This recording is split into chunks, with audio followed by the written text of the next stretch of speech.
اب وہ اس کی طاقت سے چلتا چلا آ رہا ہے. تو سال بھر شیطان کا انجن ٹھوکر مارتا ہے تو اس مہینے میں کچھ خالی ڈبے چلتے رہتے ہیں. آپ نے دیکھا ہوگا خالی ڈبے بھی گناہ کی پٹڑی پہ بھاگم بھاگ جا رہے ہوتے ہیں.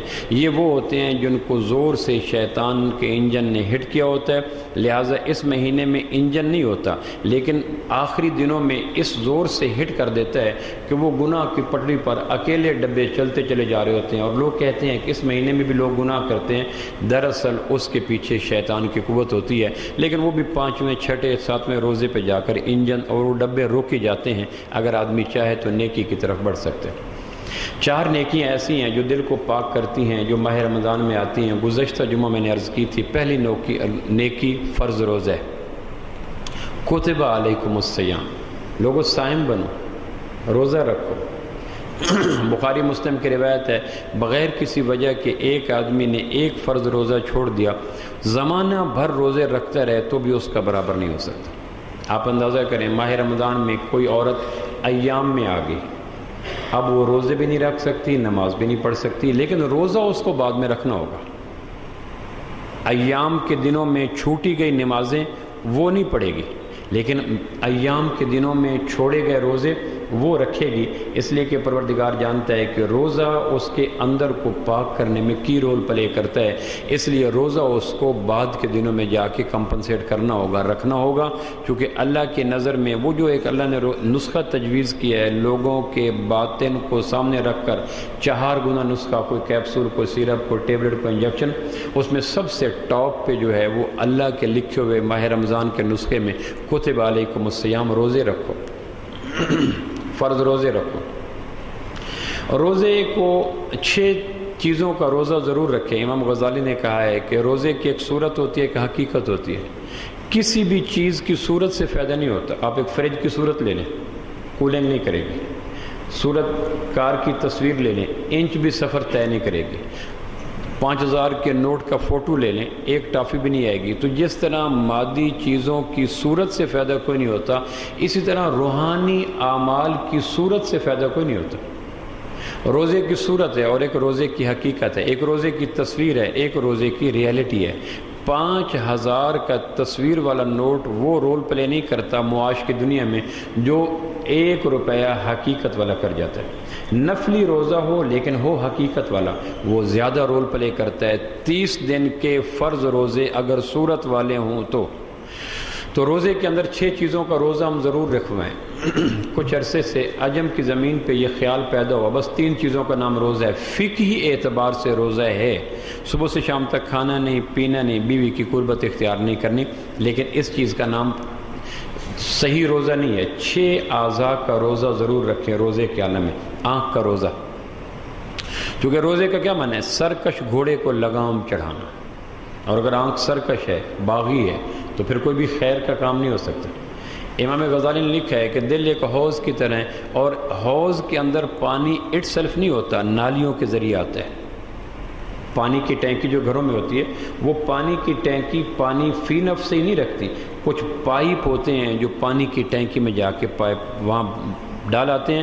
اس طرح دل ایک حوض ہے جس میں خیالات کا پانی آتا ہے، لیکن یہ خیالات کا پانی جن نالیوں سے آتا ہے، جن پائپ سے آتا ہے، اگر وہ پلوٹ ہیں، وہ گندے ہیں، وہ جراثیم والے ہیں، وہ خراب ہیں، تو بے شک ٹینکی بھر جائے اور نیچے ٹوٹیوں سے پانی نکالنے والا بے شک اس پہ بسم اللہ پڑھے، درود پڑھے، توبہ پڑھے. اگر جانے والی نالیوں سے گندا پانی دل کے حوض میں چلا گیا تو نیچے جتنا بھی پانی نکلے گا گندا ہی نکلے گا. سب سے زیادہ پانی آنکھ ڈالتی ہے.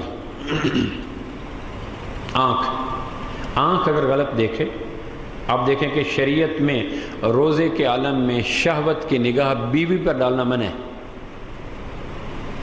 گنہگار ہوگا. اپنی بیوی حلال، شہوت کی نگاہ، زمانی نگاہ، جنسی نگاہ، خواہشات کی تسکین سے بھری ہوئی نگاہ اپنی بیوی پر ڈالنا ناجائز ہے. اور خبریں پیش کرنے والی خاتون کو سننا، ٹی وی ڈش کیبل میں اصلاحی ڈرامے دیکھنا. بعض لوگوں کو ذوق ہوتا ہے بڑا اصلاحی ڈرامہ ہے. میں سوچتا ہوں کہ ڈرامے بھی اصلاحی ہوتے ہیں. بڑا خوشبودار تمباکو ہے، بڑا میٹھا زہر ہے، بڑا اصلاحی ڈرامہ ہے. ڈرامہ پیش کرنے والے دنیا کے کرپٹ لوگ ہوتے ہیں. بڑا گندگی کے گٹر سے بھی کبھی گلاب عطر نکلا،